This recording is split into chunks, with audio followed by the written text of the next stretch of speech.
Samantala, kahit nakalis na ang andas ng Poong Jesus Nazareno sa Quirino Grandstand, magpapatuloy naman ang isinasagawang pahalik. Kung ano ang sitwasyon doon ngayon, alamin natin mula kay Gab Villegas. Gab, kumusta niya dyan?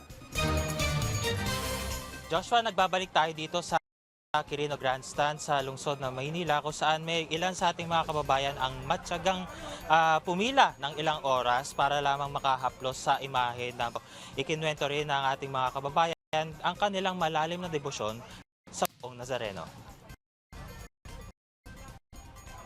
Alas 11 pa kagabi nang dumating si Andrew matapos ang kanyang duty bilang promodizer sa isang kilalang hardware chain sa Bonifacio Global City para sa pahalik ni Jesus Nazareno. Noong nakaraang taon, umabot siya ng halos 12 oras sa pila, ngunit ngayon ay mas mabilis na ang pila dahil na rin sa tulong ng mga tauhan na ayon kay Andrew, 10 taon na niyang panata ang pagpila para sa pahalik dahil gumaling mula sa karamdaman ang kanyang asawa. Sa tulong rin ng Nazareno, nakakahanap ng trabaho sa tuwing mawawalan siya ng hanap buhay. Siya sa mga kapwa niya deboto. Sa mga deboto po ng Poong Nazareno, kailangan may tiwala lang tayo sa kanya. Kahit ano yung pagsubok na pinagdadaanan natin, lagi ninatandaan na nandiyan lang siya para sa atin.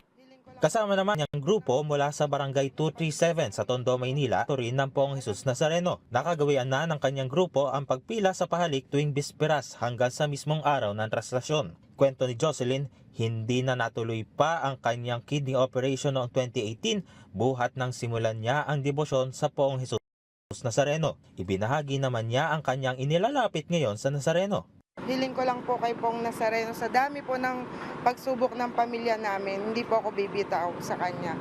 Dahil alam ko po, siya ang kasagutan po. Si Nathan naman na galing rin sa Tondo, first time naman na pumila para sa pahalik. Ayon sa kanya, naging mabilis naman ang paggalaw ng kanilang pila para makalapit sa imahen. Mayroon ring dinadalangin si Nathan sa Poong Jesus. Sana magtuloy-tuloy yung paggaling namin lahat sa mga kahit anong klase ng sakit. Siyempre yung blessings, more blessings. Joshua, sa mga oras na ito ay tuloy-tuloy pa rin ang pagdating ng mga deboto para lamang makahaplos o makahalik sa imahen ng Poong Jesus Nazareno.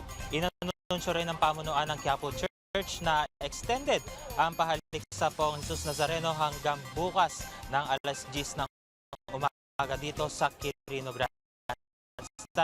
Paalala rin sa ating mga kababayan na magtutungo rito sa Quirino Grandstand, magbaon ng tubig, payong at syempre magbaon na rin ng mahaba pasensya dahil na rin sa dami ng mga deboto na nagnanais na makahaplos sa imahen ng Poong Jesus Nazareno. At yan muna ang update mula rito sa Quirino Grandstand sa lungsod ng Maynila.